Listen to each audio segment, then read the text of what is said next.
Picture the pitch. You buy 20 acres of flat land somewhere off a state highway. You pour some gravel, run a few utility lines, and put up a sign. Then you wait. Retirees in 40-foot diesel pushers roll in, plug into your power pedestal, hand you $60, and leave the next morning. Repeat that a few hundred times a month. And congratulations, you own a business that requires no inventory, no chefs, no room service, and apparently no real work. That's the version of RV park ownership that gets pitched in online courses and real estate forums. People call it glamping's boring cousin, less charming, way more profitable, because nobody expects a campground to have real infrastructure behind it. Here's the problem.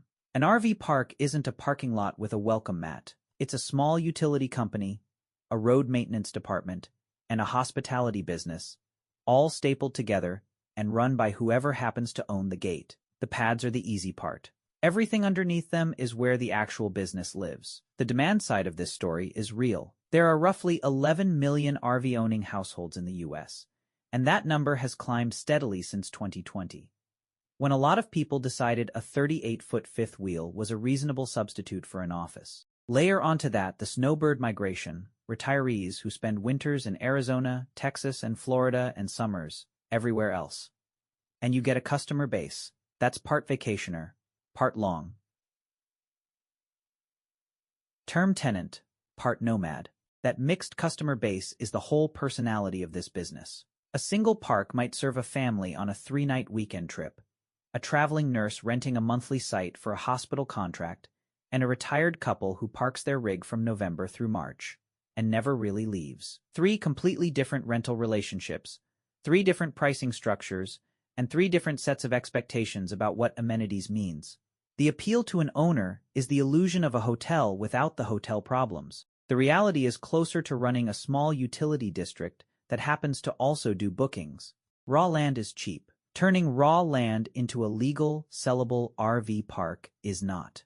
Before a single site is built, you're paying for a civil engineering study, a septic or sewer feasibility report, wetlands and floodplain surveys, and depending on the county, a zoning variance.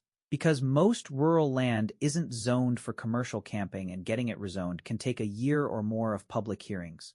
You don't control. Then comes site development. Grading and compacting the land for roads and pads runs into the tens of thousands per acre before you've touched a utility line. A basic gravel and grass RV park, nothing fancy, typically costs somewhere between $15,000 and $35,000 per site. Once you include road base, drainage, and utility trenching. And that's before permits, which can add another 10 to 15% on top. A modest 40-site park, the kind that looks completely unremarkable off the interstate, can easily represent a $2 to $3 million build-out before the first guest ever backs a trailer into a pull-through. Buy an existing park instead of building one. And you skip the permitting nightmare, but you inherit whoever's decisions came before you. Aging septic fields, undersized electrical panels, roads that were never engineered for 40,000-pound rigs. This is the part nobody puts in the brochure. The land is the cheapest line item. The dirt work underneath it is where the real money goes, and none of it generates a single dollar of revenue until it's finished.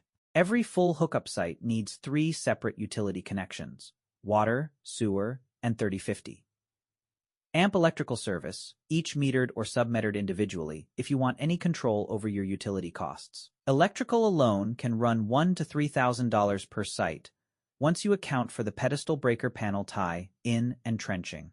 Multiply that across 40 or 80 sites, and the electrical build-out is a 6-figure line item by itself. Then there's water and wastewater. Some parks tie into municipal systems, which is expensive to connect but simple to operate. Others rely on a well and a septic field, or a private lift station, which is cheaper up front and dramatically more expensive. The moment it fails, a failed septic field can cost $50,000 to $100,000 to replace, and it will not fail conveniently. Beyond the pads themselves, guests expect a bathhouse with showers and laundry, a dump station for non-hookup sites, and increasingly, real Wi-Fi. Not the campground Wi-Fi of a decade ago, but enough bandwidth for someone working remotely from Site 14. Add a small camp store, a pool if you're competing in a warm weather market, and a propane refill station. And the amenity side of the ledger starts looking a lot like a small resort. None of this is optional if you want to charge resort rates instead of gravel lot rates. The equipment is what turns a field with hookups into a business people are willing to pay $80 a night to stay at instead of $40.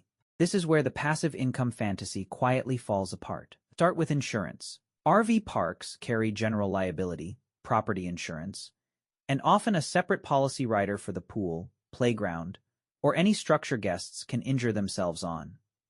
And because guests are operating 40,000-pound vehicles in tight quarters, liability premiums run noticeably higher than a comparable piece of commercial real estate.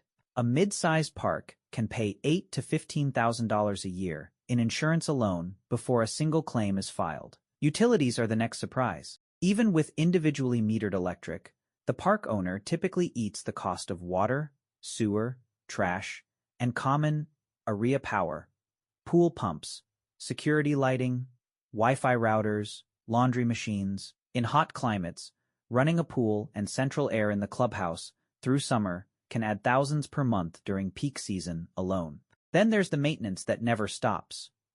Road grading after every hard freeze, thaw cycle or heavy rain, mowing and landscaping across acres of open ground, gravel replenishment as trucks and trailers grind it down, and septic pumping on a schedule whether the field needs it that month or not. Bathhouses need constant cleaning and eventual renovation. Nothing ages a park's reputation faster than a review mentioning a moldy shower. Property taxes on a developed commercial site with utilities in the ground are substantially higher than on the raw land it started as. And in many counties, reassessment happens the moment you finish construction, not years down the road. And every 3 to 5 years, something big and unplanned happens. A well pump fails, a section of sewer line collapses. A storm takes out a stretch of fencing. The kind of 5-figure surprise that doesn't show up in anyone's projected pro forma spreadsheet.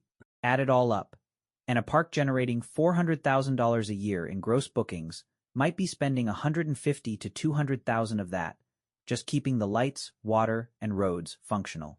Before an owner ever pays themselves, RV parks run on a version of hotel yield management, just with less software behind it. Nightly transient guests pay the highest rate, sometimes $80 to $120 a night in a scenic or high-demand market, because they're booking on short notice and have limited alternatives nearby. Weekly guests get a modest discount in exchange for locking in a site for 7 nights instead of leaving it vacant between bookings. Monthly and seasonal guests, often retirees or traveling workers, pay dramatically less per night, sometimes the equivalent of $15 or $20. But they guarantee occupancy through the slow season when transient traffic dries up completely.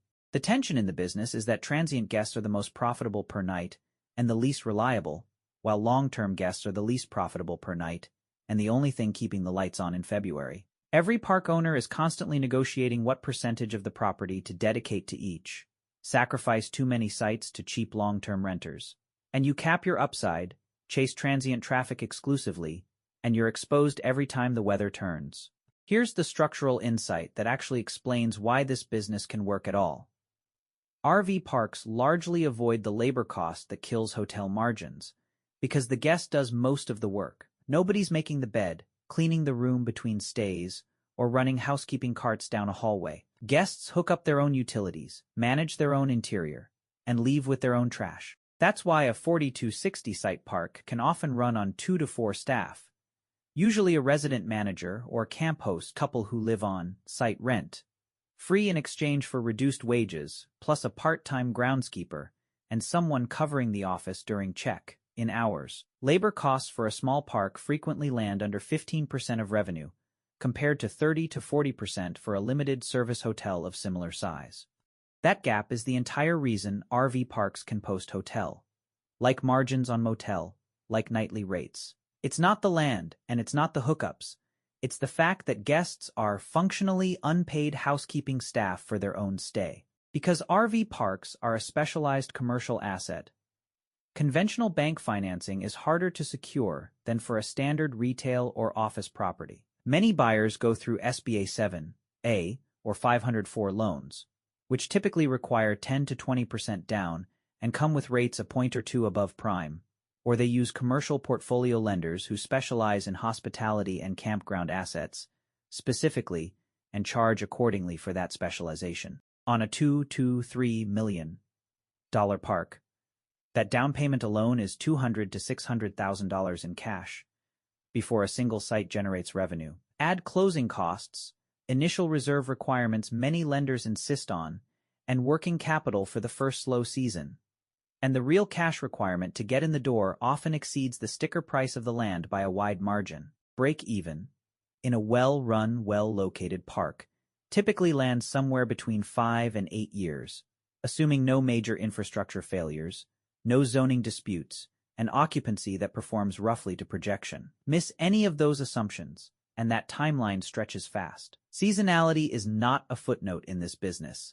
It's the central risk. A park in the Rockies or the upper Midwest might run at 80 or 90% occupancy from May through September and drop to 20% or lower once the snow arrives, unless it's specifically positioned for winter sports traffic. Sunbelt parks flip the pattern, packed with snowbirds all winter in half, empty through summer heat.